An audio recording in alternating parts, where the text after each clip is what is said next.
Les decía, muy muy buenas tardes a todos, tardes calurosas, al menos aquí en Andalucía. Como siempre decimos también en estos casos, esperamos que todos ustedes se encuentren muy bien de salud, tanto ustedes como sus familiares y amigos. Los que tenemos la suerte de estar en fase uno, pues se ha notado el cambio. Aquellos que todavía no, pues nada, les damos muchos ánimos y les decimos bueno, que es un gran cambio, ¿no? Que lo van a notar. Aquí en Andalucía, ya digo, y en otras regiones, pues tenemos esa suerte de estar en fase uno y poco a poco, pues vamos a ir retomando eh, la normalidad, ¿no? De este virus.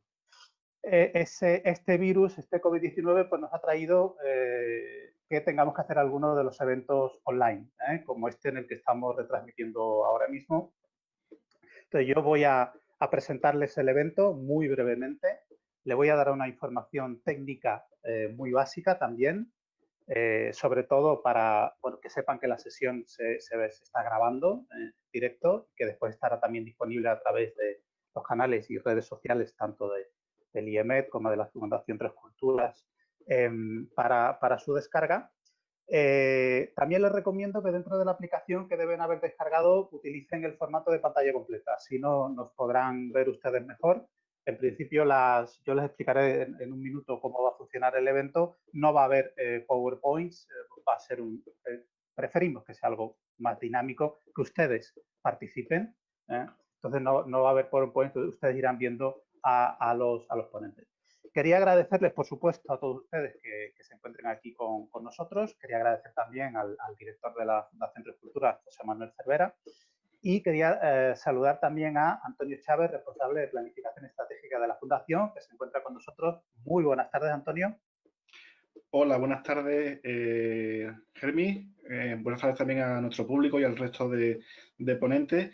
Y compartir también el deseo de que pronto podamos llegar a esa normalidad que todos esperamos. Y mientras tanto, pues desde la Fundación Tres Culturas, pues seguiremos apostando por este tipo de plataformas que nos permitan seguir avivando el debate en torno al Mediterráneo. Claro que sí, todo tiene ventajas e inconvenientes.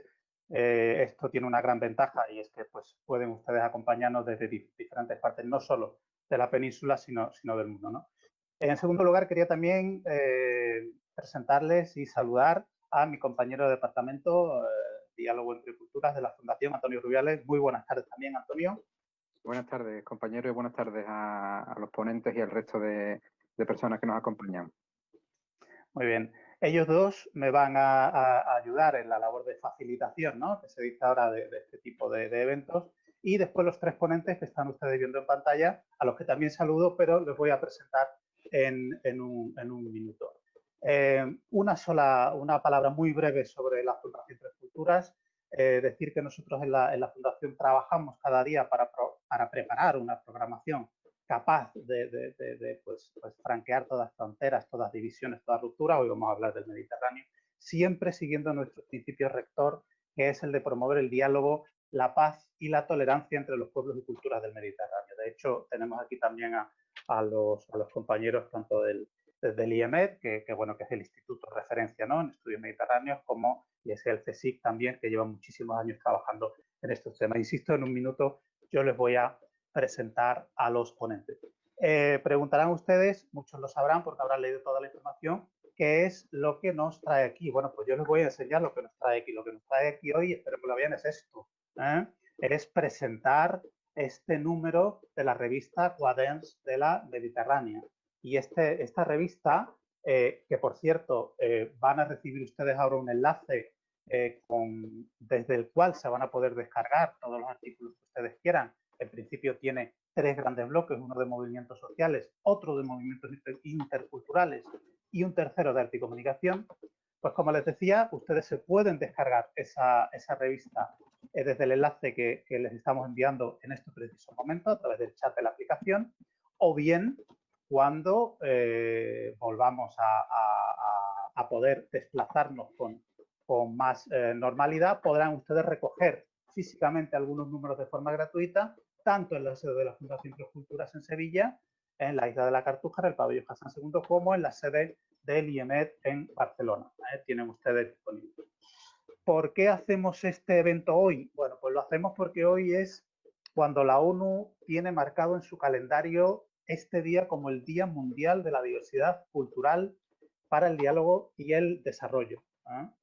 Entonces pensábamos que, bueno, pues que no había marco más adecuado que este para hacerlo. El evento pues va a contar, básicamente se va a dividir en dos bloques. Un primer bloque en la cual los tres ponentes principales van a hacer una pequeña exposición. Será breve porque la idea es dejar que ustedes puedan interactuar. En otro minuto ahora les explico cómo pueden hacerlo. Y una vez que cada uno de los ponentes termine su exposición, breve, insisto, nosotros pues le vamos a hacer llegar las preguntas que todos ustedes tengan a bien hacernos llegar. ¿Cómo pueden hacer esas preguntas? Básicamente de dos formas, o bien a través de las redes sociales de tanto la Fundación Tres Culturas como de IEMED también y del Centro de Estudios.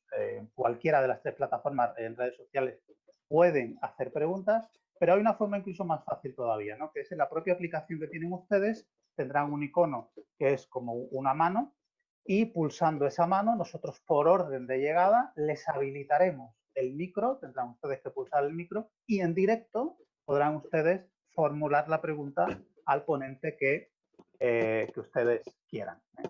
Hechas estas primeras aclaraciones de logística, paso ya directamente a presentar a los tres ponentes, tras la cual vamos a iniciar la presentación de esta revista número 28-29 de Quadros. En primer lugar, tengo el placer de presentarles a María Ángeles Roque. María Ángeles es doctora en Antropología Cultural y Social, licenciada también en Historia Moderna por la Universidad de Barcelona y directora precisamente de esta revista. María Ángeles ha realizado investigaciones prospectivas y antropológicas en la península ibérica y en el Mediterráneo occidental, especialmente en Marruecos. Fue también directora técnica del primer Foro Civil de Euromed en el 95 y asesora técnica también de la Conferencia Euromed de Maciez, Barcelona 2005, y de la de Estambul 2007. Actualmente trabaja con redes de sociedad civil mediterránea, publica en diferentes revistas especializadas, medios de comunicación, y entre sus publicaciones pues destacan asuntos sobre mujer y migración en el Mediterráneo, los retos de la inculturalidad o antropología cotidiana en el Mediterráneo. María Ángeles, muy buenas tardes y bienvenida. Hola, buenas tardes. En segundo lugar, quiero presentarles a Thierry Derue. Él es científico titular del CSIC, del Instituto de Estudios Sociales Avanzados. Él es también investigador asociado del Instituto de Recherche d'Études sur le Monde Arabe et Musulman, el IREMAM, y del Taller de Estudios Internacionales Mediterráneos, el TEIM, de la Universidad Autónoma de Madrid. Ha publicado artículos en ciencias sociales, ciencia política y relaciones internacionales en también revistas muy prestigiosas como Gender Studies, Mediterranean Politics, l'Année du Maghreb, la Revue du Monde Musulmán y la Méditerranée y un largo etcétera. Su labor investigadora se centra en los procesos políticos y cambios sociales, especialmente en Marruecos, pero también en otros países del Magreb, con un especial interés por el activismo de jóvenes y mujeres y las TICs, ¿no? Thierry, muy buenas tardes, bienvenido.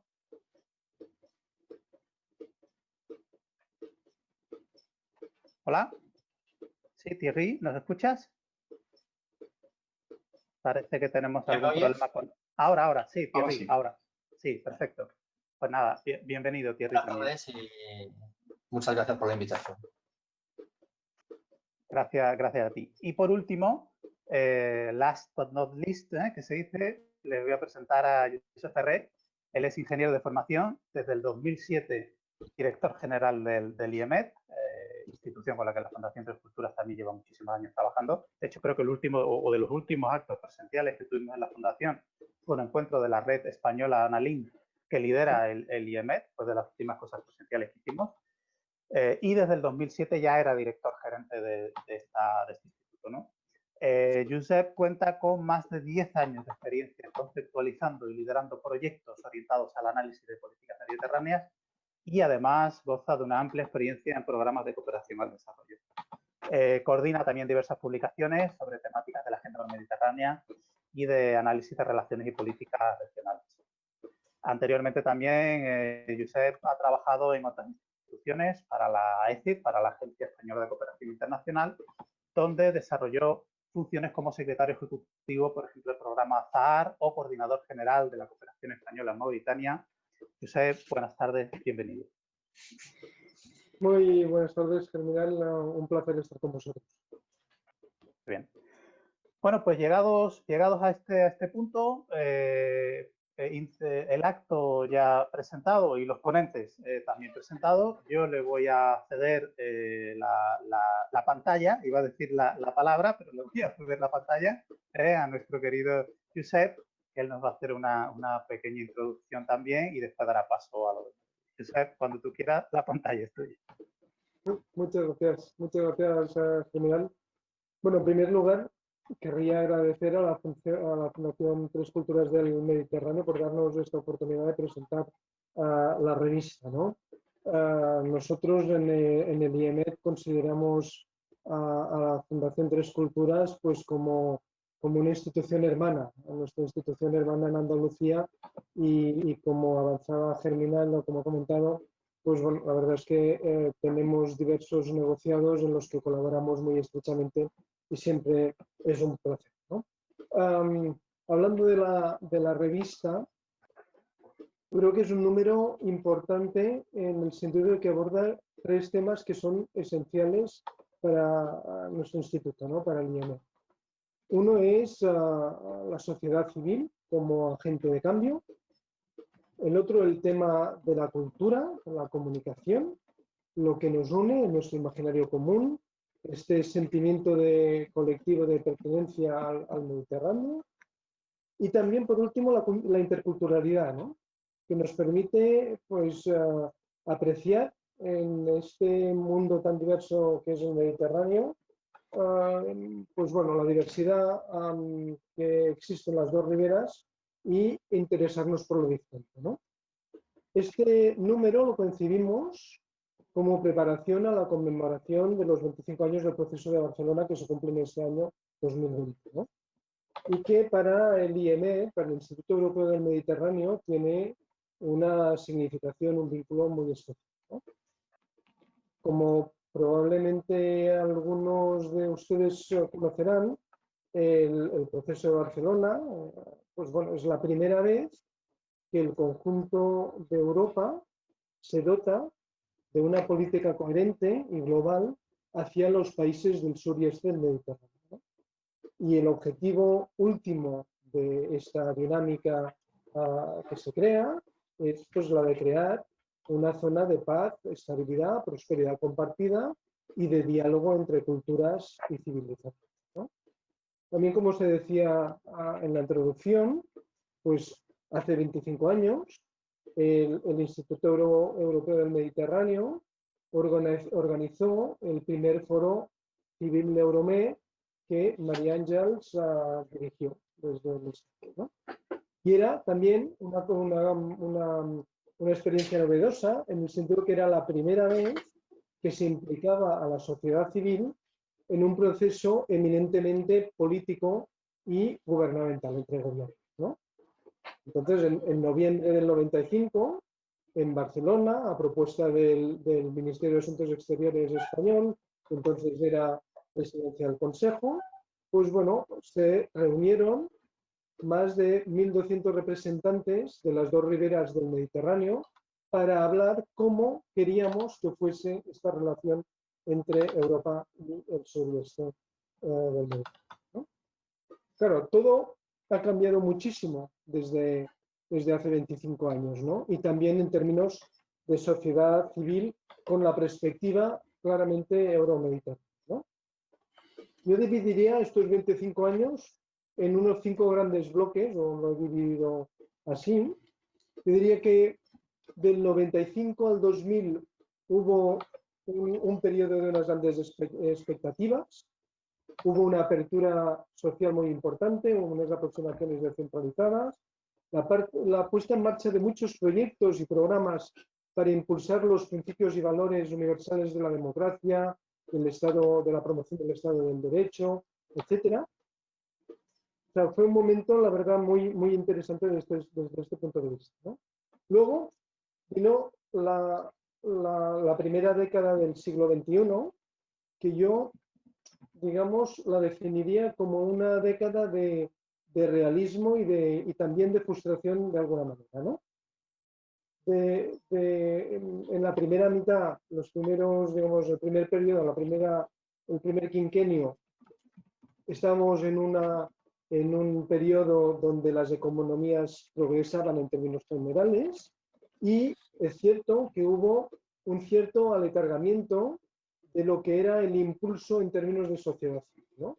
Se trabajaba business as usual, ¿no? En cambio, en la segunda mitad, ya más hacia el 2008, cuando empezamos a sufrir el impacto de la crisis económica, que impactó tanto en el sur como en el norte, pues bueno, vemos que hay un resurgimiento, una gran dinamización de los movimientos sociales, tanto en el norte como en el sur, ¿no? Entonces, allí a partir del 2011 es cuando hay la gran efervescencia de movimientos sociales, de que entramos en un tercer periodo. Es un periodo que yo lo defino del 2011 al 2013, que creo que yo lo recuerdo, un periodo con muchísima ilusión, que es desde enero de 2011, cuando es derrocado Ben Ali en Túnez, hasta julio de 2013, cuando se produce el golpe de Estado del mariscal al-Sisi en Egipto, derrocando al presidente democrático Morsi, que era islamista, ¿no? Entonces, durante este periodo hubo un gran periodo donde los movimientos sociales, la sociedad civil, pues había mucha ilusión por ello, ¿no? Luego, el siguiente quinquenio, de 2014 hasta el año pasado, pues bueno, lo que constatamos es que hay un alto pragmatismo en lo que es las relaciones con los países del sur del Mediterráneo y que viene determinado por, digamos, un interés muy evidente de priorizar, tanto desde parte de los países de Europa como de los países del sur, los temas de estabilidad y de seguridad. Dejando de lado, o no diría dejando de lado, pero dándole menos importancia a lo que serían los valores y principios más genuinos de la Unión Europea, ¿no? Y yo creo que en este quinquenio, y esto lo hemos vivido también en Europa, ha habido un retroceso en lo que son las libertades tanto individuales como colectivas, ¿no? Aquí en este periodo, claro, hemos de recordar que ha habido dos elementos, un aspecto de seguridad muy vinculado a la autoproclamación del Estado Islámico y a los atentados que hubieron en 2015 en Francia y en otros países europeos. Y luego también en 2015 cabe recordar que hubo una gran crisis migratoria, ¿no? Con más de 1 millón de personas que se instalaron en Europa, sobre todo en Alemania, provenientes principalmente de Siria y Afganistán, pero no tan solo de estos países, ¿no? Entonces, desde un punto de pragmatismo, las instituciones y también, en buena parte, y esto lo podrán matizar tanto María Ángeles como Thierry, pues bueno, ha habido una cierta involución en cuanto a que se ha priorizado el evitar tener conflictos sociales que generen nuevos flujos migratorios y donde, digamos, se da una prioridad a lo que es la contención de la migración y la lucha contra el extremismo, ¿no? Entonces, ya para acabar, en 2020 nos encontramos con un nuevo paradigma. Mi pronóstico es que a medida que vayamos superando la crisis sanitaria, que de hecho está limitando en buena parte la acción de los movimientos sociales, se hará más evidente pues, los efectos de la crisis económica y las desigualdades que va a haber o que ya hay y que se van a intensificar, y que todo esto va a tener un fuerte impacto social tanto en las economías mediterráneas del norte y del sur, que son muy dependientes de dos sectores especialmente impactados por la crisis, ¿no? Uno es el turismo, que nos afecta a todos, y otro es el precio del petróleo, que va a tensionar algunos países del sur, ¿no? En cualquier caso, digamos, hoy en día tenemos unos movimientos sociales muy activos, estoy hablando tanto en el sur como en el norte, muy comprometidos, muy conectados, mucho más conectados en el sur que en el norte, fundamentalmente, y creo que esto es importante, liderados por mujeres y por jóvenes, pero también en unos movimientos muy difusos, ¿no? Sin unos líderes claramente visibles y unos movimientos muy colectivos, ¿no? Pues de todos estos temas es de los que habla la revista y del papel renovado que tiene la sociedad civil y los movimientos sociales, el arte, la comunicación y los movimientos interculturales en la red. Yo aquí dejaría la introducción, digamos, acabaría la introducción aquí para dar paso, en todo caso, a María Ángeles para que nos cuente, pues bueno, el origen, las temáticas específicas de esta revista y el origen, ¿no? El fundamento de esta publicación. Hola, buenas tardes. Yo quiero felicitar precisamente a los responsables de Tres Culturas que hayan escogido el día 21, el Día de la Diversidad, como fecha para que, bueno, nos hagamos esta presentación, hagamos este debate. Porque, por un lado, quisiera, como ha dicho Josep, explicar que la revista nació en el año 2000. O sea, después del 95, de finales del 95, que hubo pues el gran foro civil, las conferencias euromediterráneas, y que la gente no creía demasiado en que los países del sur del Mediterráneo, que no eran ni democráticos ni laicos, pudieran tener sociedad civil. Nosotros sí que creíamos en ello y pensamos que teníamos que desarrollar un tipo de material en el que pudieran compartir temas tanto del norte como del sur, y en el que se diera pues voz a intelectuales, pero también a representantes de sociedad civil, a artistas, a escritores que tuvieran pues que plantearan una serie de elementos vinculados con los países, pero también con esto que nos, con temas que de hecho pues tienen importancia en las dos riberas. Y es así como en el año 2000, 4 años después, nació la primera revista de cuadernos del Mediterráneo, que precisamente estaba dedicada a los retos de la interculturalidad. Entonces, era muy moderno, porque ahora ya esto de la interculturalidad ya se habla mucho, pero en aquel momento no demasiado. Y tuvimos, o sea, esto se puede encontrar, tenemos la revista online que se puede sacar los artículos libremente, pues participaron Amin Malouf, también Wilkim Lika, Alain Touraine, y hay realmente unos pensadores importantes tanto del norte como del sur.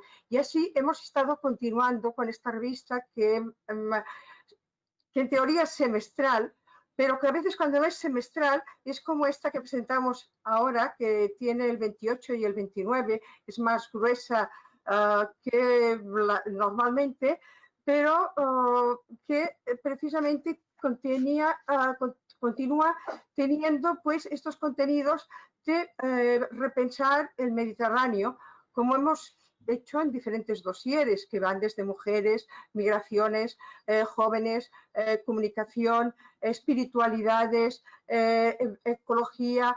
Bueno, tiene realmente es un abanico muy amplio de pensamiento en el que participan, pues podemos encontrar a más o menos a los representantes que han trabajado en estos temas, sea de un lado o de otro. Bien, pues ahora, precisamente también, como ha estado explicando Josep, pensamos en un momento que teníamos que hacer una reflexión sobre el estado de la cuestión y también los retos que podía tener la sociedad civil. ¿Y por qué pusimos la sociedad civil en el espejo mediterráneo? Que antes Germinal ha estado presentando la revista, y la revista tiene una obra de Pistoletto, que del artista, de Miguel Ángelo Pistoletto, en el que representa una mesa, es una mesa que es un espejo, pero que es el Mediterráneo, y en ella hay una serie de sillas que en un momento u otro van a compartir representantes de los diversos países. Esta fotografía concreta es de una representación que se hizo en Beirut, pero porque ha sido desde el año 2002, que es cuando se pensó este proyecto. Se pensó este proyecto precisamente dentro de lo que era el ámbito de Love Difference, que es amar la diferencia, pero precisamente para influir en las políticas mediterráneas, a partir de esta diferencia, de este conocimiento y de esta diversidad. Por eso, doblemente, me alegro que hayamos escogido el día del día 21, el Día de la Diversidad. Bien, claro, era complicado trabajar, decir qué puede pasar. No estábamos haciendo escenarios. Ha habido alguna revista que hemos hecho escenarios mediterráneos, pero en esta vez lo que creíamos que era interesante es hacer un estado de la cuestión. He de decir que nosotros en la revista, a pesar de que se manifiesta pues estos aspectos que ha hablado Josep, de que hay no solo en el sur, sino también en el norte, una recrudescencia de lo que son los regímenes autoritarios y también pues toda una serie de problemáticas a las que se tiene que la sociedad civil pues está en esta tesitura, pero a la vez nosotros queríamos explicar toda una serie de aspectos vinculados con las buenas prácticas, pero también con las teorías y buenas prácticas vinculados a temas diversos. Por eso aquí hemos escogido, por un lado, escogimos el primero, que es las manifestaciones los movimientos sociales más allá de las manifestaciones, porque queríamos explicar que había realmente un pozo importante. Yo no voy a hablar del Magreb, porque aquí han participado importantes colaboradores. Está el mismo Thierry Fabre, Thierry Derry. Thierry Fabre es otro mediterranista. Sí. También está Laurence Dieu, está también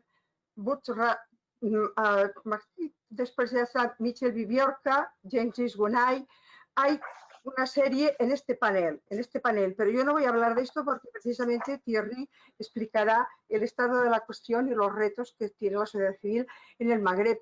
Pero sí que, por ejemplo, James Gunay explica cómo esta sociedad civil del norte del Mediterráneo también se ve expuesta a estas prácticas autoritarias, y esto, por ejemplo, se puede ver incluso en países como Italia o Hungría, que no solamente pusieron multas financieras a las organizaciones que se dedicaban a rescatar pues a los náufragos que estaban en las pateras, sino que también las llegaron a criminalizar, cosa que realmente es curiosa, porque se ve cómo hay un sesgo cambiante en la Unión Europea, viéndose también en la efervescencia de partidos de ultraderecha y partidos xenófobos. Pero como Khaled Horoub, que es un especialista, él es de origen palestino, pero es un especialista internacional, insiste en que, muy bien, hay sociedad civil, hay todos estos riesgos, pero sobre todo la sociedad civil que nació entre el 2011 y que ha continuado y que ha tenido varios pasos hasta el 2019, a pesar de los problemas, existe. Y esto va a ser, Josep decía que va a pasar, Khaled explicaba que esto va a durar bastantes años, porque, por ejemplo, incluso Michel Viviorca, cuando habla está hablando concretamente de Francia, y explica cómo hay estas manifestaciones en los suburbios en el 2005, él dice, no son por la religión, no son por la etnia, ni incluso contra el sistema de la República.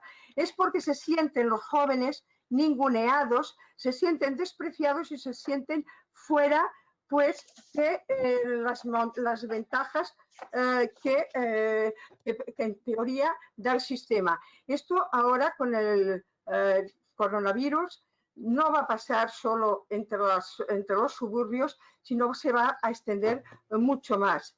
Y ya precisamente los aspectos vinculados con estas zonas marginales, como podría parecer las zonas rurales, que la gente no dice nada, pues también con los chalecos amarillos precisamente se manifestaron muy violentamente.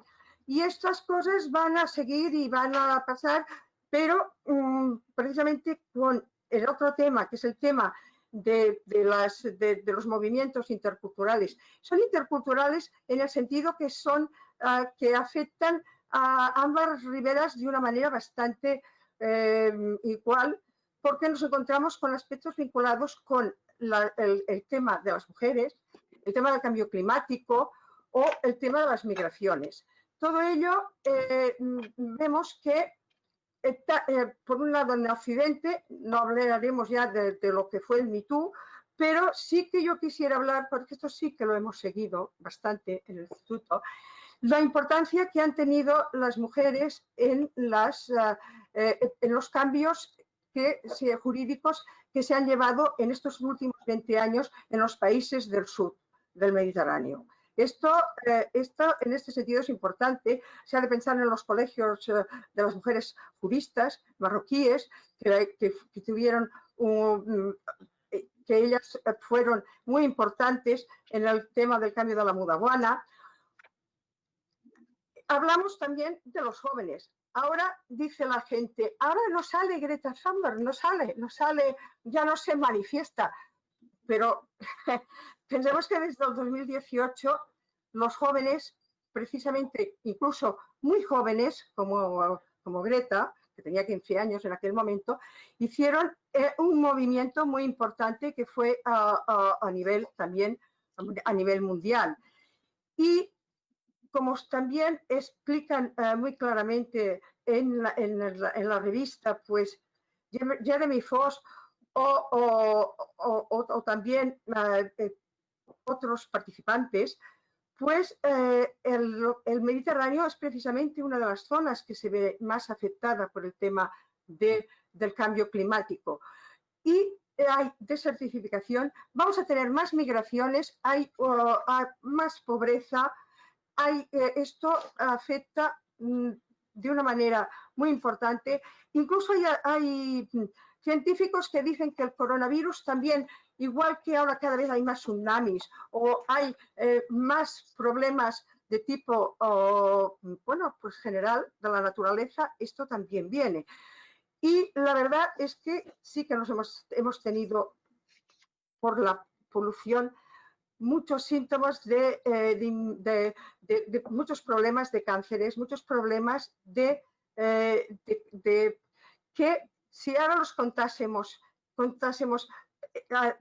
globalmente, son millones. Y esto, tiene que ver mucho con el cambio climático. Pero no solamente explicábamos esto, porque hay una de las cosas que se explican también son buenas prácticas, tanto lo que puede representar la economía verde como las energías alternativas. Que esto es importante, porque entonces no se trata de no consumir, sino de no consumir de una manera desenfrenada. Además, cosas que no funcionan, que hacen, por ejemplo, oye, si te podemos consumir agricultura, materiales de proximidad, no tienen por qué traerlos de donde sea. Y esto también se está viendo ahora con el coronavirus, que el hecho de la proximidad ha ayudado bastante. Yo creo que el coronavirus puede servirnos como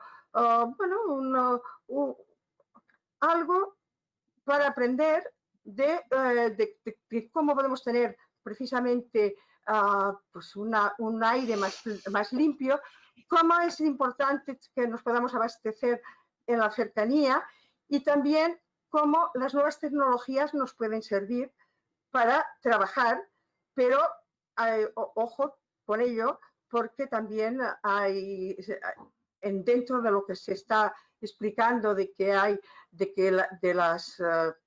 esta cosa, aspecto no democrático, que puede hacer que ahora en los teléfonos que han servido estupendamente para hacer el seguimiento, pues puedan servir también para controlarnos aún más.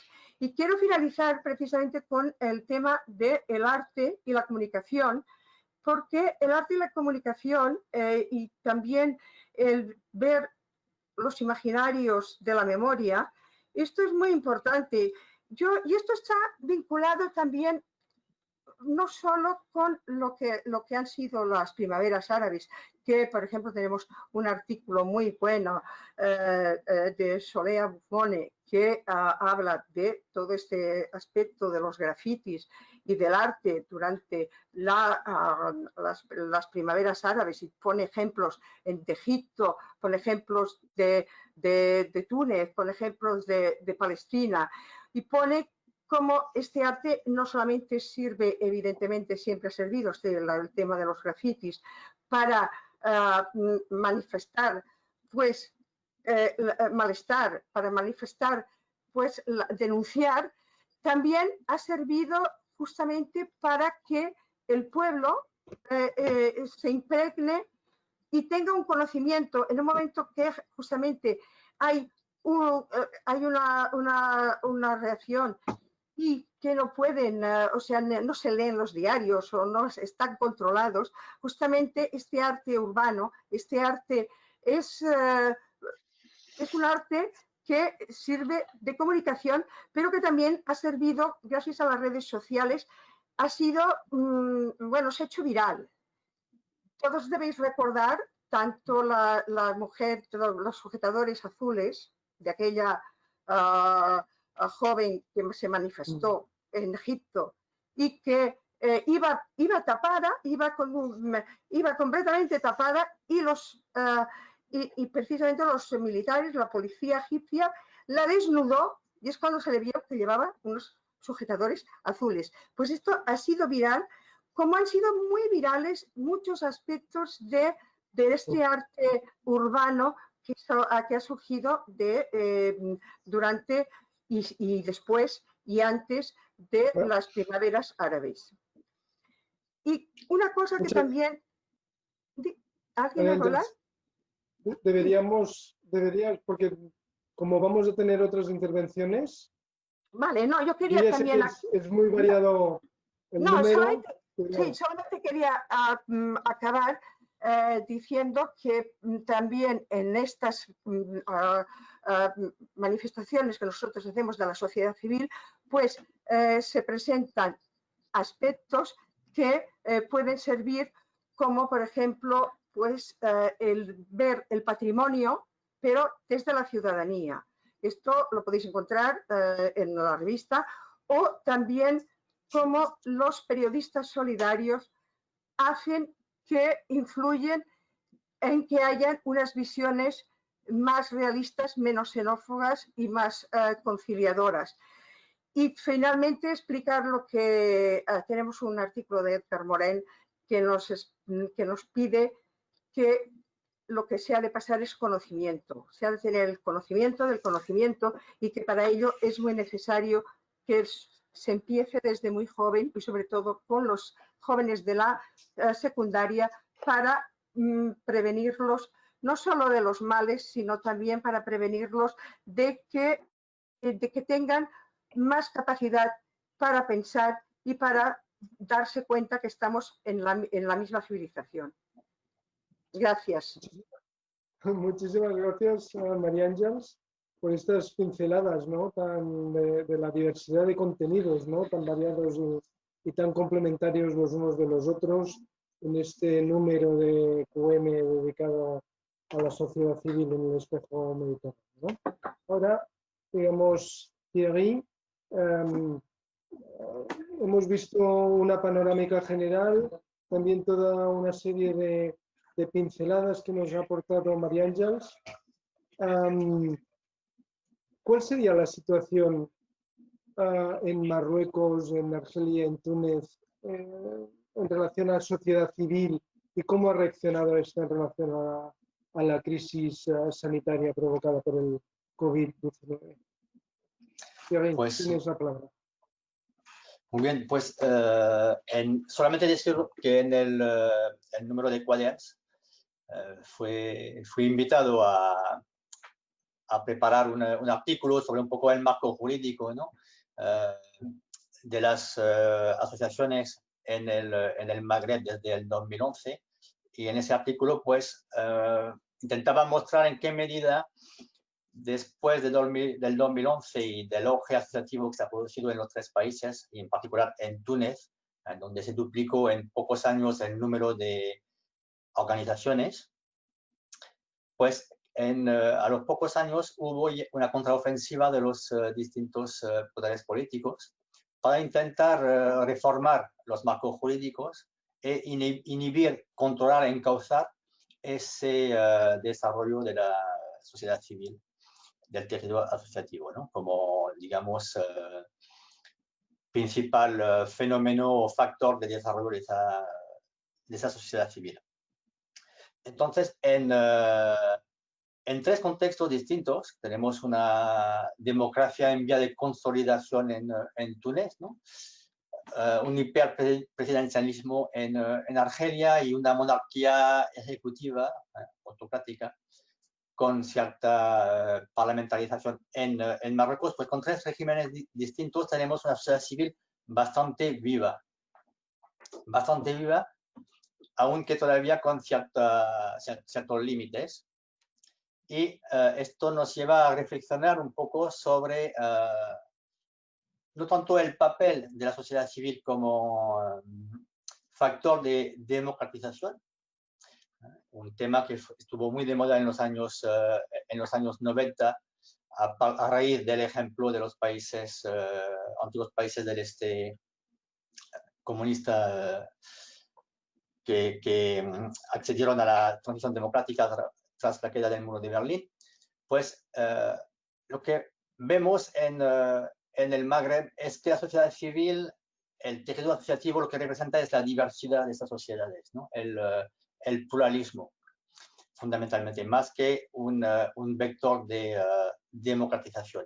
Aunque en Túnez parece ser que justamente estas asociaciones que se han multiplicado desde 2011, pues están un poco articulando el movimiento social, ¿no?, que llevó a la revolución y a la caída de Ben Ali, el dictador tunecino.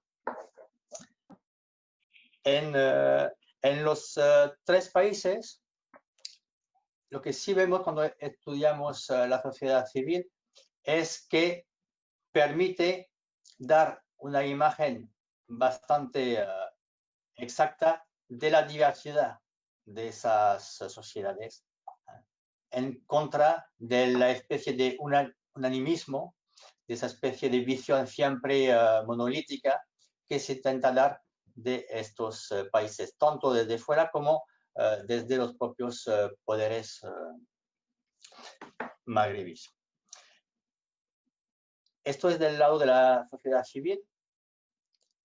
También decir que a nivel de los tres regímenes políticos ha habido bastantes cambios en el último año. En Túnez, pues hemos tenido unas elecciones presidenciales que se han tenido que adelantar debido a la muerte del presidente Beji Caïd Essebsi. Esas elecciones presidenciales han visto la victoria de inédita de un hombre profesor universitario, conocido por sus intervenciones en la televisión tunecina desde la revolución, donde intervenía para hablar de la Constitución y de las reformas en curso. Un hombre, Kais Saied, que ha ganado las elecciones presidenciales sin tener ningún partido, solamente con su notoriedad, su cercanía con la población y un apoyo entre los jóvenes en las redes sociales, ¿no? Y un programa básicamente resumido en pocas palabras, que es volver a dar la palabra al pueblo, ¿no? Entonces, es un hombre sin partido, lo que hace que las pocas semanas de su victoria, las elecciones legislativas, pues no pudo concretar su victoria presidencial en las legislativas, en la Cámara de los Representantes. Y lo que encontramos en estas elecciones legislativas de octubre de 2019, pues es un descenso de los islamistas, que siguen siendo el partido Ennahda la primera fuerza en el Parlamento, pero con un desgaste bastante importante, y una atomización del panorama político tunecino, lo que lleva a unas dificultades para encontrar mayoría para formar gobierno, ¿no? Tardarán varios meses en formar gobierno. Habrá que esperar después de un ensayo sin resultado de Ennahda, pues habrá que esperar el mes de febrero y la amenaza de una disolución del Parlamento por parte del presidente de la República para que se llegue a un consenso y a la formación de un gobierno. Es decir, en víspera de la gestión del coronavirus 19, ¿no? Entonces, lo que demuestra estos 6 meses de transición en la presidencia, el gobierno y el parlamento es que todavía Túnez no ha conseguido, digamos, establecer los límites de cada poder, sus prerrogativas, y si bien hay una separación de poderes en Túnez, pues todavía queda mucho camino que recorrer para consolidar ese régimen y los poderes de cada uno, que sea el presidente de la Cámara del Parlamento, el jefe del gobierno o el presidente de la República. Presidencia de la Cámara del Parlamento que está en manos de Rashid Ghannouchi, un histórico líder del partido islamista Ennahda, que estuvo en exilio durante varias décadas bajo el régimen de Ben Ali. Y un Rashid Ghannouchi que curiosamente es un poco el que más teme una vuelta a la al hiperpresidencialismo, ¿no? Y a una reducción de los poderes del Parlamento, y que se hace el defensor del poder parlamentario. En Argelia, pues tenemos una situación distinta, también bastante inédita, con un movimiento social que surgió el año pasado, en el mes de febrero, para oponerse a la candidatura, la quinta candidatura a la presidencia de la República de Abdelaziz Bouteflika. Un movimiento inédito en su amplitud, en amplitud territorial, también en la masa de personas movilizadas, ¿no? Varios millones, que van a manifestar todos los viernes durante un año y que a las pocas semanas pues logró la dimisión del presidente Abdelaziz Bouteflika. Una dimisión pues forzada no solamente por el movimiento social de contestación, que ya antes de esa dimisión pedía un cambio de régimen y una especie de renovación total de la cúpula del Estado, en particular lo que se llama el clan mafioso, el Isaba, alrededor de Bouteflika. Y al final es el ejército el que toma la rienda con la figura del ministro de la Defensa y jefe de Estado Mayor, es Gaïd Salah, el que toma la rienda del cambio para justamente no cambiar nada, para que el cambio no le afecte a él mismo y sus allegados. Se aprovecha esta protesta para tomar la rienda del cambio, para que ese cambio vaya en su dirección, para que elimine a sus adversarios, pero sin dejar que el movimiento social se convierta en un interlocutor válido y marcando una hoja de ruta que se mantiene dentro de la reforma del régimen y no dentro de un cambio de régimen. Por tanto, mantiene un calendario que fija la Constitución, que es la celebración de elecciones, y esta única carta que va a jugar, digamos, Gaïd Salah es la del cambio a través de la celebración de unas elecciones presidenciales, ¿no? Como si estas elecciones pues bastarían para satisfacer a las demandas de cambio profundo y de democratización del régimen que pide la población argelina en su mayoría. Durante varios meses la represión va a ser bastante selectiva, se va a dirigir sobre todo hacia algunas figuras de la oposición o hacia los símbolos de las reivindicaciones Hamasí o de la Kabilia. Y finalmente habrá que esperar el 12 de diciembre para que se celebren elecciones presidenciales, ¿no? Con 5 candidatos que proceden todos de la fila del régimen, porque la mayor parte son antiguos ministros. El 12 de diciembre se celebran las elecciones con un boicot muy importante, un 60% de abstención, unas manifestaciones que llaman al boicot el mismísimo día de los comicios y que son reprimidas. Y, por ejemplo, en la Kabilia, pues, una tasa de participación que en algunos sitios no alcanza, en algunas ciudades importantes no alcanza ni el 1%, ¿no? Por tanto, podemos decir que esas elecciones son un fracaso en términos de legitimidad popular, pero un éxito para el general Gaïd Salah, ya que ha conseguido colocar a la cabeza del Estado una figura civil, ¿no? Desgraciadamente para él, Abdelmajid Tebboune, antiguo ministro de Bouteflika, que gana las elecciones, pues Gaïd Salah muere a las 2 semanas súbitamente.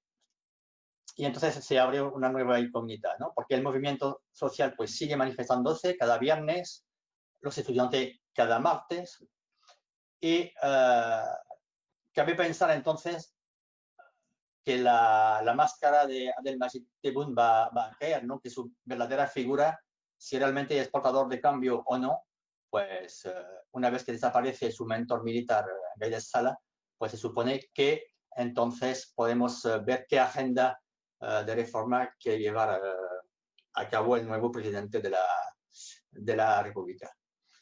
Hasta la gestión de la crisis del coronavirus a mediados del mes de marzo, pues podemos decir que da una de palo y otra no. Es decir, que se sigue reprimiendo a algunos oponentes, algunas figuras del movimiento social de oposición, pero por otro lado, pues hay medidas de liberación de algunos detenidos o de aplazamiento de algunos juicios. Por tanto, cuando empieza la crisis del coronavirus a mediados del mes de marzo, todavía no se sabe realmente cuál es la verdadera hoja de ruta y el margen de maniobra del nuevo presidente de la República, Abdelmajid Tebboune.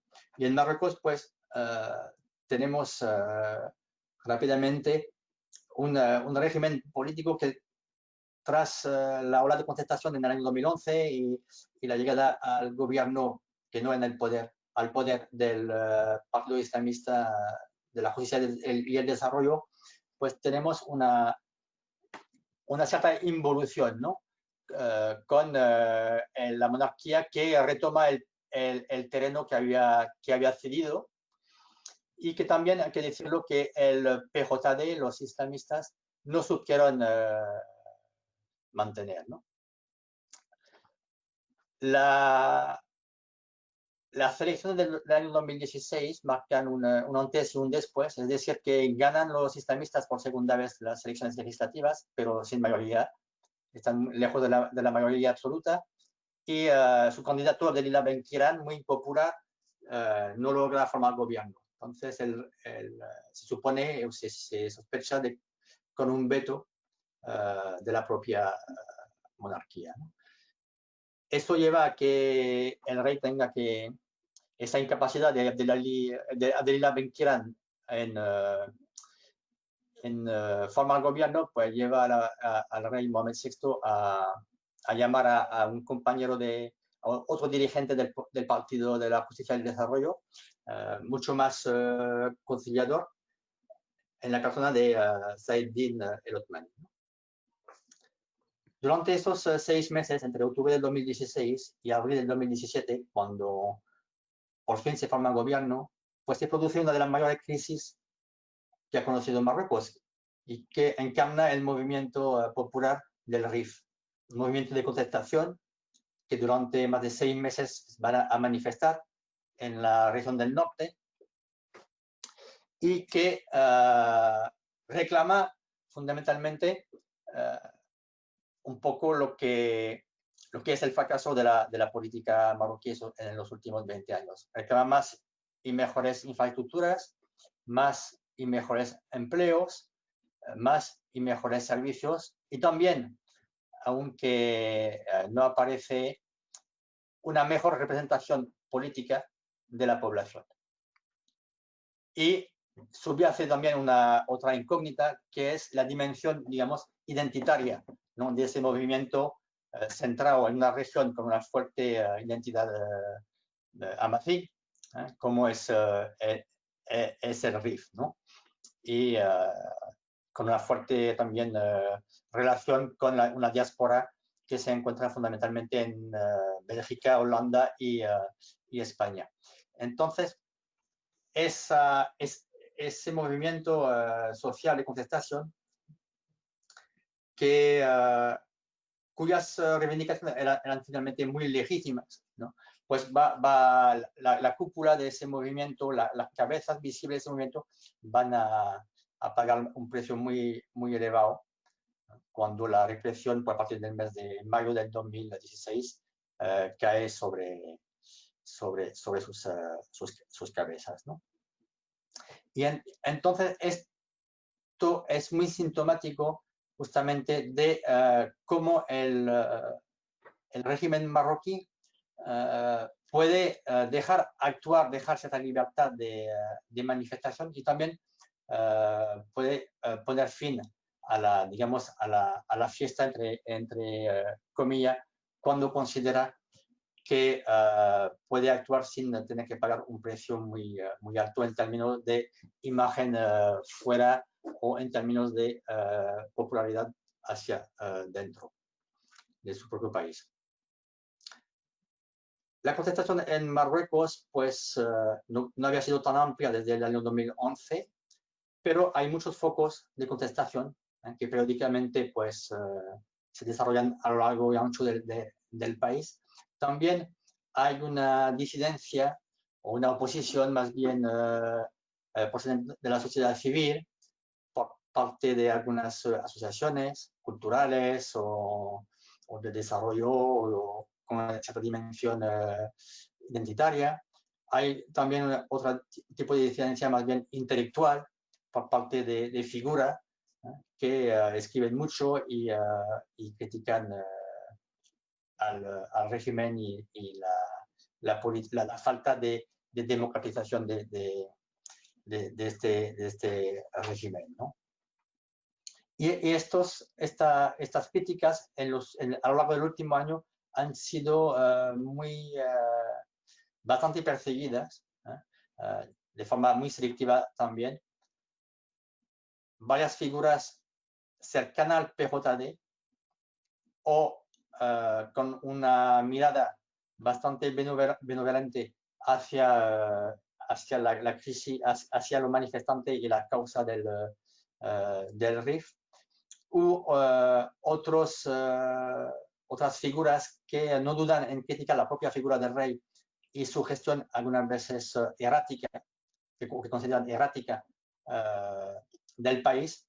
Pues ese tipo de figura ha sido perseguida por la justicia y con condenas bastante importantes a lo largo del último año. Por tanto, también en Marruecos, si no tenemos un movimiento social y una incertidumbre en lo que, como en Argelia, o una situación como en Túnez de democratización, sí que podemos ver es como una especie de mano cada vez más dura hacia organizaciones de la sociedad civil con un discurso muy crítico. Y entonces quería quedarme aquí con esas pinceladas sobre la situación actual en vísperas, digamos, de la crisis de coronavirus en ese mes de marzo de 2020 y dejar la palabra a nuestros auditores y me Muchas quedo aquí. gracias, Thierry, por digamos, esta aproximación tan interesante en los tres países, este contexto, digamos, tan diferente y, digamos, con un protagonismo, ¿no?, de los movimientos sociales, ¿no?, en la situación, ¿no? No sé si hay alguna pregunta. Perdona, Josep, que te interrumpa, porque efectivamente tenemos varias preguntas. Yo, si les parece, vamos a intentar, claro, no me extraña que haya tantas preguntas porque con todos los temas que se han puesto encima de la mesa, yo creo que da para varios números más, ¿no?, de la revista, ¿no? Es decir, por hacer un poco y recordar de los 5 bloques que nos había contado Josep al principio, ¿no?, por el tema de todo lo que es el proceso de Barcelona, que la Fundación también hemos tenido un ciclo dedicado a eso, ¿no? Y además, aunque un poco de soslayo, pero dejaba después caer los 2 temas tan importantes como son el turismo y el petróleo, pasando también después a María Ángeles, que nos ha hecho un profundísimo análisis de todos los temas que están tocando en esta revista y en especial ese rol de la mujer, ese rol de los movimientos sociales, para terminar también con Thierry, que efectivamente nos ha desgranado cuáles son las realidades sociales que hay en los 3 países de los que he hablado, en Túnez, en Argelia y en Marruecos. Como digo, no me extraña que haya muchas preguntas. Entonces, si les parece bien, yo voy a dar la palabra a la gente del público en primer lugar y después vamos a pasar también a preguntas que han llegado por redes sociales. Yo le pediré también a mis compañeros, les presenté al principio, Antonio Rubiales, Antonio Chávez, que luego me echen una mano en este tema. Entonces, en primer lugar, yo le quiero dar la palabra a Jesús García Sam, que ha sido la primera persona que nos ha solicitado la palabra. Yo le voy a abrir el micrófono. Jesús, ruego por favor que le dé usted a su micrófono para poder intervenir y por favor formule la pregunta y diga a quién va dirigida. Tiene la palabra.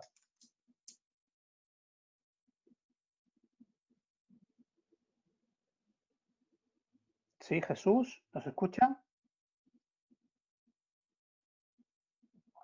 A mí me aparece como que tiene usted el micrófono habilitado, con lo cual puede formular la pregunta.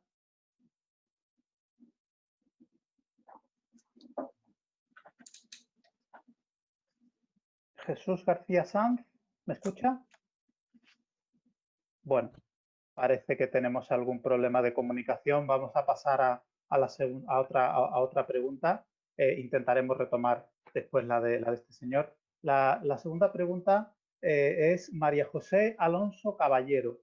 María José Alonso Caballero, que tenía la palabra pedida. Si me escucha, María José, active su micrófono, por favor, y formule la pregunta. Sí, ya tiene su micrófono activado. María José, cuando quiera.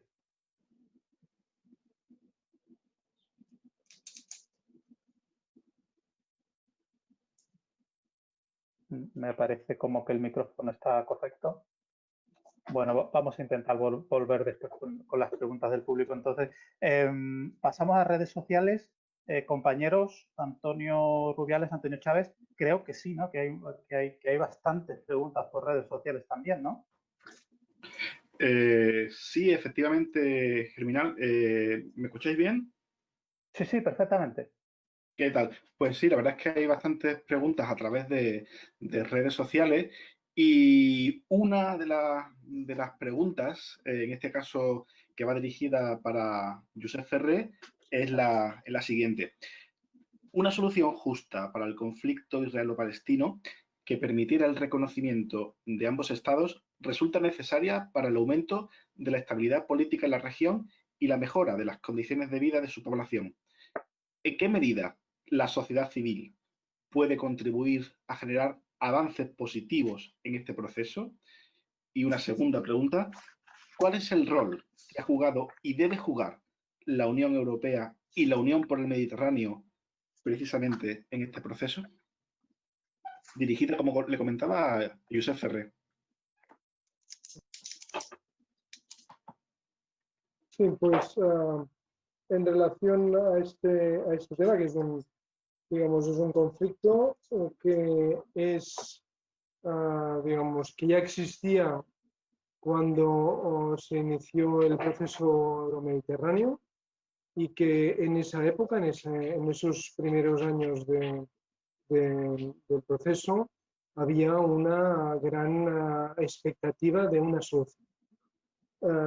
Que luego se dio, primero con la primera intifada, luego la segunda, y bueno, después los diferentes gobiernos que ha habido en Israel, Palestina y también en Estados Unidos como actor fundamental en este proceso de paz, bueno, se ha constatado de que las cosas han ido peor, ¿no? El papel de la sociedad civil es fundamental. De hecho, ya vemos la fuerza que tiene la sociedad civil cuando se moviliza. Lo ha comentado María Ángeles con el caso de Greta, lo hemos visto también muy recientemente con el caso del Me Too. En España, por ejemplo, en las cuestiones de igualdad y de lucha contra las violencias de género han sido impulsadas y se han puesto en la agenda política gracias a la insistencia de los movimientos sociales. Entonces, el poder de la sociedad civil, movilizada es infinito, no tiene límites. Entonces, la cuestión es si la sociedad civil, y aquí no hablo tan solo de la sociedad civil del sur del Mediterráneo o Mediterráneo del Norte, europea, sino si la sociedad en general está suficientemente movilizada en una causa que está enquistada y que diría incluso momificada por unas circunstancias que son totalmente, digamos, ajenas a la realidad concreta de lo que está pasando en Israel y Palestina, porque esto se ha convertido, como ha pasado también en la guerra civil en Siria, una cuestión geoestratégica, una cuestión que ya no depende de la gente directamente afectada, sino que hay equilibrios geoestratégicos. Y aquí la Unión Europea y la Unión por el Mediterráneo tienen una posición muy clara. en los dos casos. Es respetar el acuerdo de Naciones Unidas, la resolución de Naciones Unidas, y promover, en la medida de lo promover a todas luces la solución de los dos estados. Esta es la posición oficial, si bien sabemos que actualmente la administración americana, digamos, no está apostando por esta solución. Y esto debilita, no hay ninguna duda, digamos, la posición europea, de las instituciones europeas, que por otra parte se ven confrontadas a que no hay una, digamos, unanimidad en lo que es el Consejo Europeo. Este sería, en grandes rasgos, el contexto, las posibles soluciones. Vamos a formular otra pregunta. Mientras tanto, aquellas personas que tenían la pregunta, la palabra solicitada, pueden escribirlas también por el chat que les aparece en la aplicación si ven que tienen algún problema con el micrófono. Por favor, compañeros, ¿alguna pregunta más de redes? Sí, Germinal. Tenemos una pregunta para Thierry, que parece que es al hilo de su reciente intervención. La leo. La crisis económica del 2008 fue para muchos investigadores el catalizador de las revueltas que dieron lugar a las denominadas primaveras árabes, que evolucionaron de manera desigual en cada uno de los países. Tomando como referencia la crisis económica que se vaticina tras la pandemia de COVID-19, ¿podremos estar en la antesala de un nuevo periodo de cambio en el espacio euromediterráneo? Interesante. Sí, muy interesante la pregunta. Sí, es verdad que la crisis del 2011 tuvo unos orígenes sociales y económicos que se remontan incluso antes del 2008, más bien hasta el año 2003, con la crisis de los precios de los cereales y los bienes agrícolas, con un incremento de los precios en toda la zona de la orilla sur y este del Mediterráneo, un incremento de los precios muy importante, con toda una movilización, por ejemplo, en Marruecos, contra lo que llamaban la carestía de la vida. Y en el movimiento social del año 2011 en Marruecos, la mayor parte de los grupos y la transversalidad que se observó en ese momento preexistía y provenía del año 2008-2007, cuando ya hubo toda una movilización en el país en contra del incremento de los precios de los productos que llaman básicos, ¿no?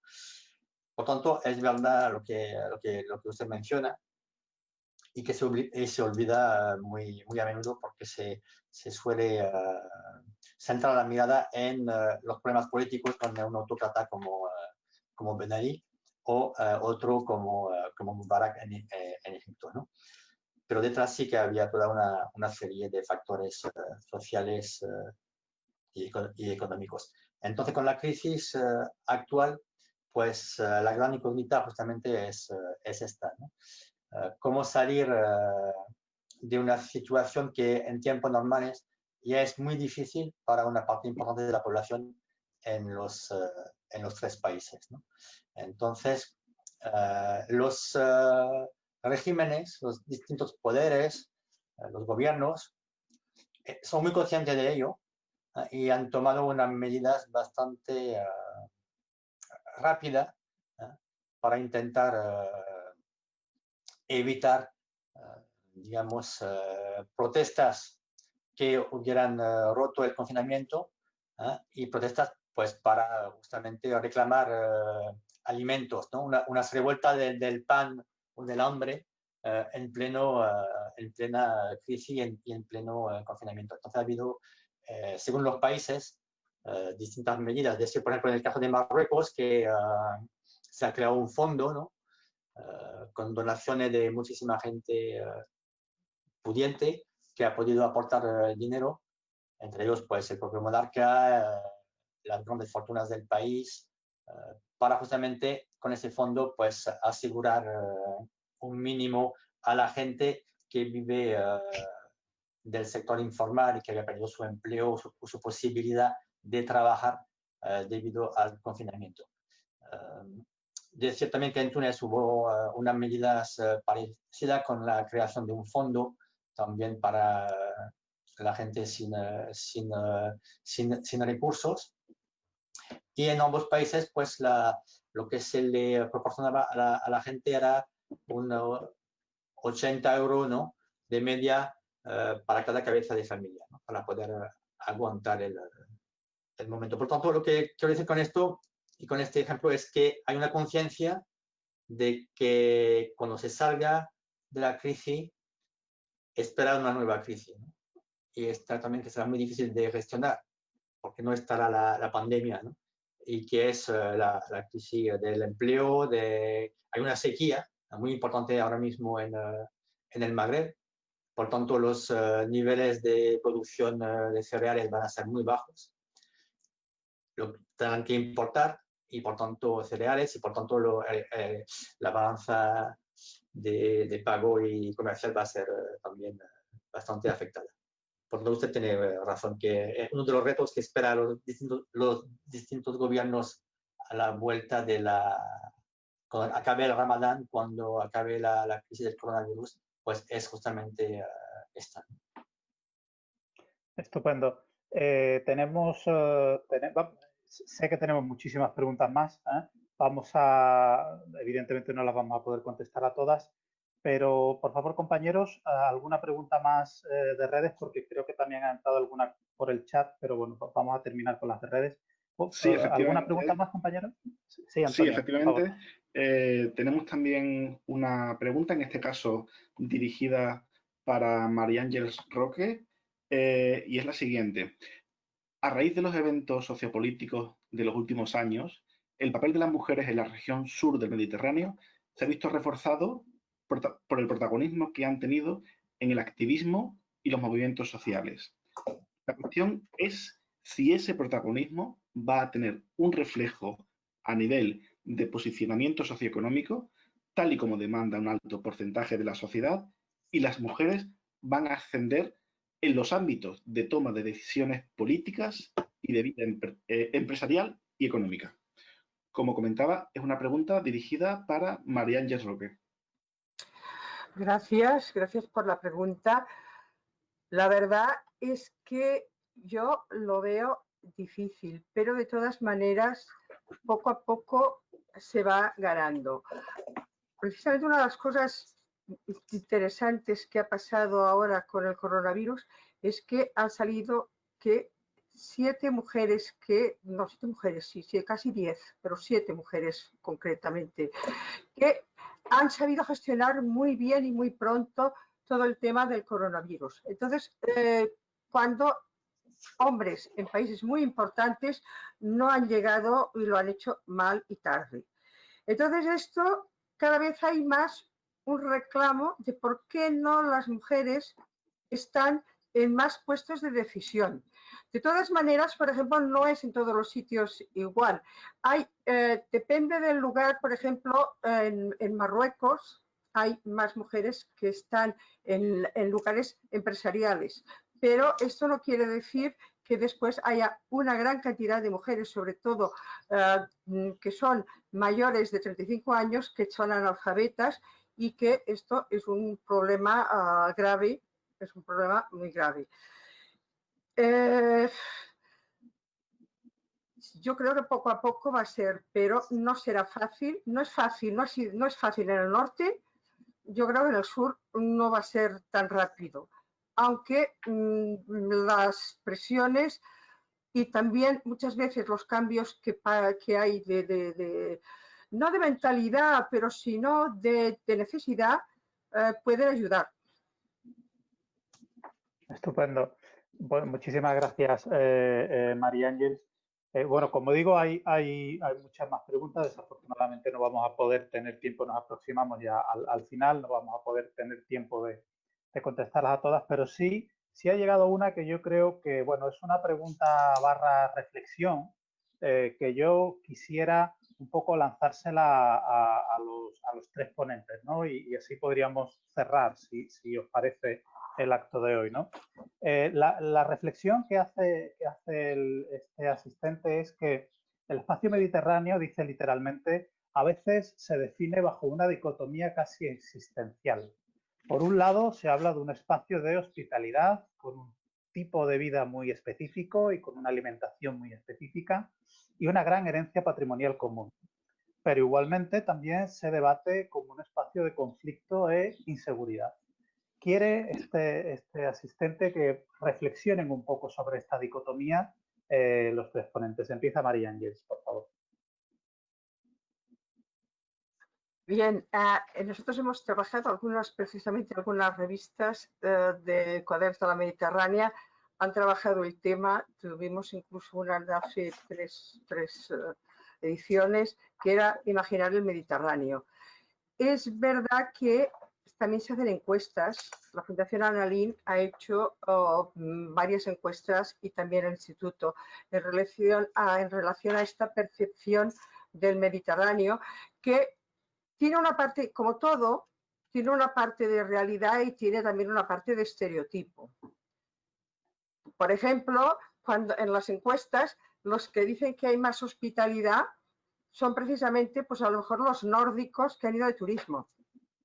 Entonces, les han tratado bien, la gente ha sido servil, ha sido agradable.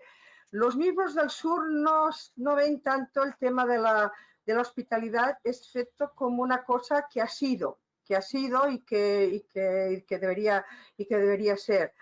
El tema del conflicto, bueno, no es...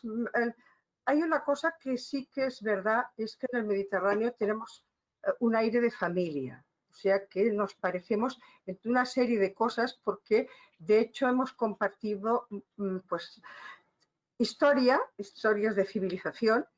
Estas, nos han pasado todas las importantes civilizaciones occidentales, nos han pasado por el Mediterráneo. Esto deja pozo. También el tipo de geografía, esto hace que tengamos pues, aspectos tanto en el norte como en el sur de tradición vinculada pues, a la geografía, a los recursos económicos, pero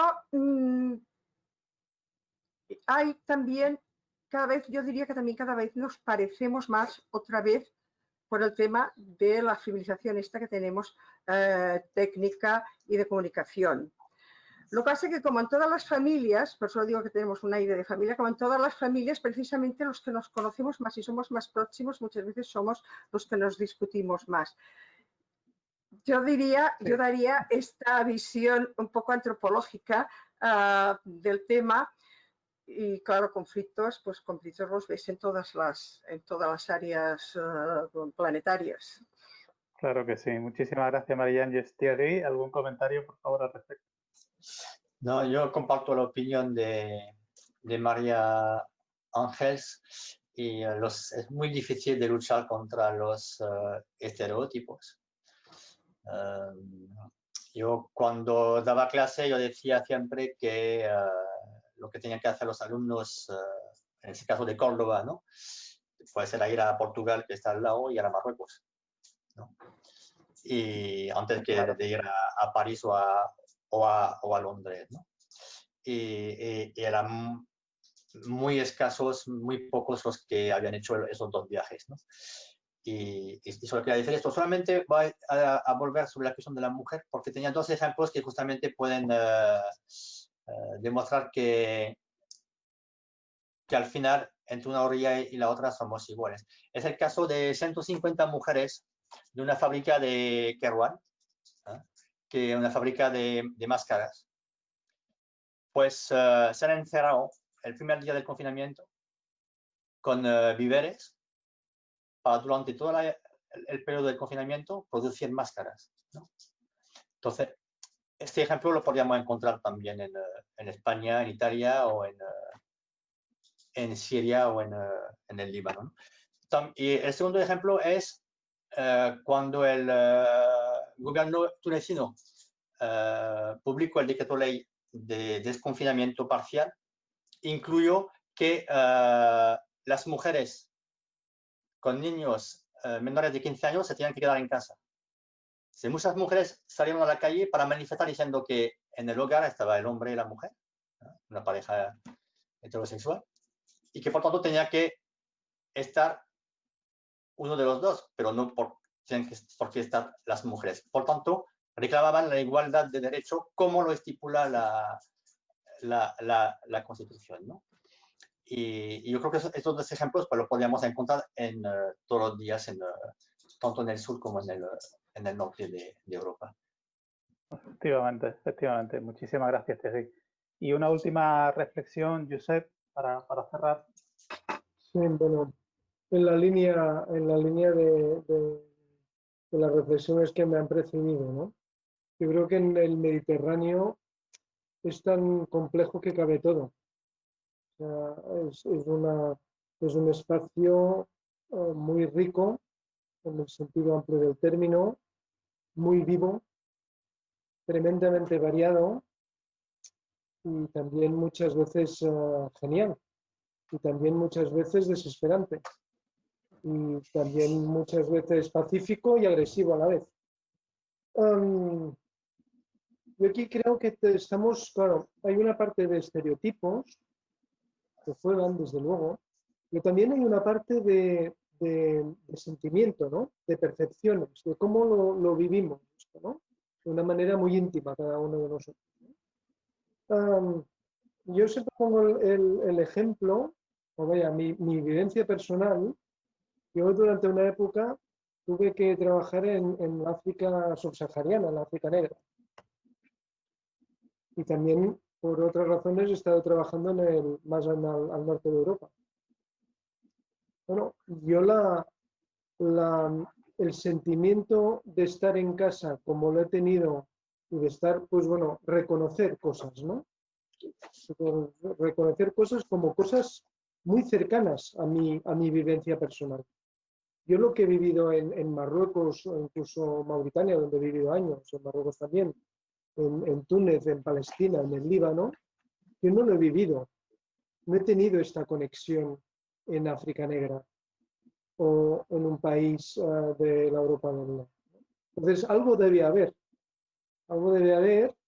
muy vinculado a cómo lo vivimos todos, la experiencia personal y la vivencia personal, pero algo debe haber cuando fácilmente nos podemos reconocer en sociedades muy distintas a las nuestras, en las que compartimos un espacio.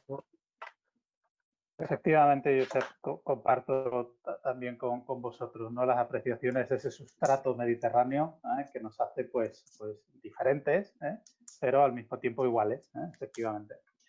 Bueno, pues yo creo que hasta aquí hemos llegado.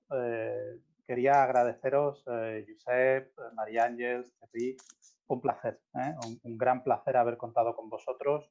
Estoy segurísimo de que todos nuestros espectadores pues, han colmado sus expectativas sobre esta presentación.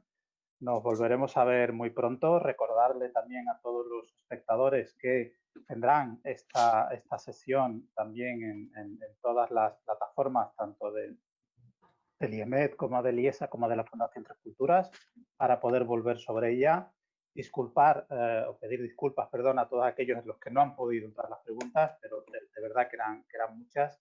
Y finalmente, pues simplemente agradecerle también a las compañeras de comunicación de la Fundación Tres Culturas que han estado ahí con el Twitter, con el Facebook, pasándonos todas las preguntas. Muchísimas gracias, compañeras. Y informarles de que la Fundación tendrá una nueva actividad brevemente vamos a hablar con Nayat El Hachmi, con esta autora, siempre hablando por nosotras, lo va a presentar en una sesión del club de lectura por Instagram, con nuestras compañeras Olga Cuadrado, Marcos, de Biblioteca. Bueno, pues será el próximo acto que ustedes podrán disfrutar. Muchísimas gracias otra vez a los tres, muchísimas gracias a todos y hasta la próxima. Muchas gracias a vosotros.